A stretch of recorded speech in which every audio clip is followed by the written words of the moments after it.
Hello, hello, hello! Bem-vindos a mais um Cine com Matt. Estou aqui para começar a semana com vocês, trazendo mais novidades, mais conteúdo para vocês. Eu espero que o final de semana de vocês tenha sido maravilhoso, o meu foi ótimo e eu tenho bastante conteúdo para trazer para vocês essa semana. E eu já vou falar de um deles para vocês depois da vinheta.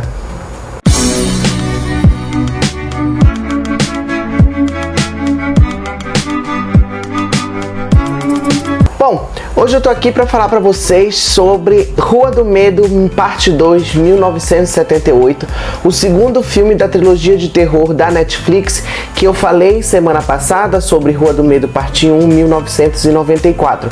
Vou deixar o card do vídeo aqui em cima, caso vocês ainda não tenham assistido a crítica daquele filme.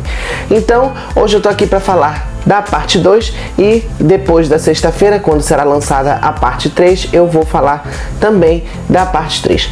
Mas assim, antes de eu iniciar de fato a crítica de Rua do Medo 1978, eu tenho que dizer para vocês que depois que eu assisti esse filme, eu cheguei à conclusão de que é muito difícil analisar essa trilogia da Netflix como filmes separados, porque na verdade todos estão muito conectados. É visível que eles foram escritos para de fato fazerem parte de uma história só, uma história que se conecta e vai costurando os pontos, vai juntando as peças do quebra-cabeça até a sua resolução na última parte. É muito interessante dizer também para vocês que esse segundo filme foi o último filme a ser feito.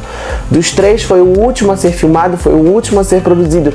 Então é muito engraçado a forma que a Netflix está escolhendo em lançar esses filmes. Então, vamos entrar na crítica de Rua do Medo, parte 2, de 1978. Esse filme, ele começa aonde o último filme terminou. Nós vemos os personagens do primeiro filme aqui indo visitar uma sobrevivente dos eventos de 1978 e é a partir daí que nós voltamos no tempo para um flashback enorme que é onde o filme inteiro se passa. Essa volta no tempo para nós irmos para 1978 é uma desculpa muito fajuta, diga-se de passagem. Eu achei que foi uma coisa meio forçada dos personagens irem lá, sentem aqui, vou contar uma história para vocês, porque é isso que eles usam no filme para dar justificativa do filme se passar em 1978. Achei uma justificativa meio mas ela funciona porque é muito bom o fato de que nós passamos a maior parte do filme lá naquele ano para nós entendermos melhor as coisas, melhor o que está acontecendo em Shadyside.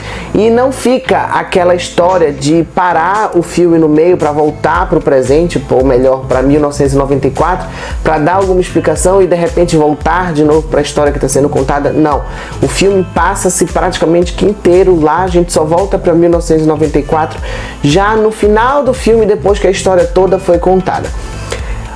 Então, o filme ele decide focar em um núcleo muito pequeno de personagens, o que é ótimo. O desenvolvimento desses personagens nesse segundo filme, diga-se de passagem, é bem melhor do que o desenvolvimento dos personagens do primeiro filme. Os personagens aqui também são bem mais interessantes do que os personagens do primeiro filme. Existe uma discrepância muito grande, porém, a respeito do elo de relações entre um personagem com o outro.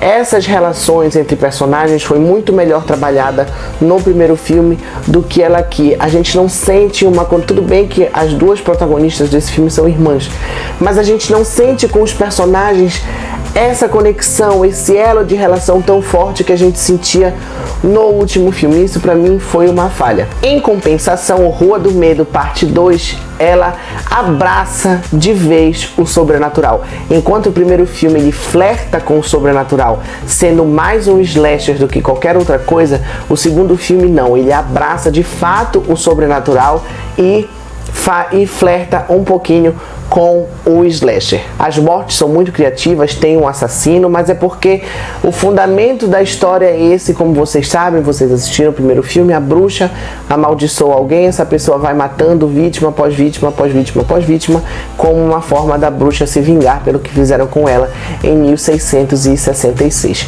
Então o filme ele abraça de vez o sobrenatural, o que é muito bom, e flerta com o slasher. A direção do filme ainda é da Leigh Janiak, que é muito competente, ela faz um trabalho aqui muito bom, ela consegue criar um clima de tensão e um clima de terror que são difíceis da gente ver em filmes adolescentes desse gênero, e ela mostra um grande sentimentalismo por esse gênero do terror. Ela mostra também um grande conhecimento pelo gênero do terror, e isso é muito bom para um filme desse porte, para um filme que tem essa proposta. Então o filme ele é muito bem trabalhado, ele é muito bem dirigido, ele é muito bem atuado, os personagens são interessantes e a história ela é interessante.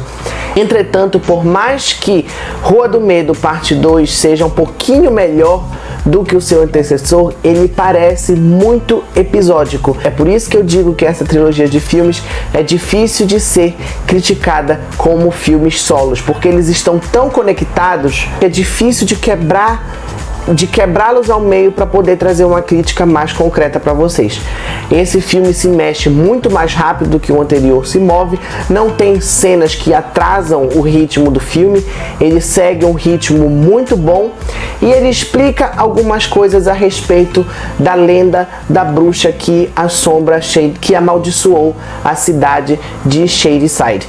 Então, Rua do Medo Parte 2 é um filme eletrizante, é um filme assustador na medida do possível. Não vou dizer para vocês que é o filme mais assustador de terror, porque não é, mas ele cumpre a proposta dele de assustar, divertir, assombrar e aumentar, nem que seja um pouquinho, a mitologia desse filme, porque de fato ela não expande muito. Como eu falei, é um filme episódico que serve para responder algumas perguntas, mas não responde tudo, porque nós ainda temos um terceiro filme vindo aí.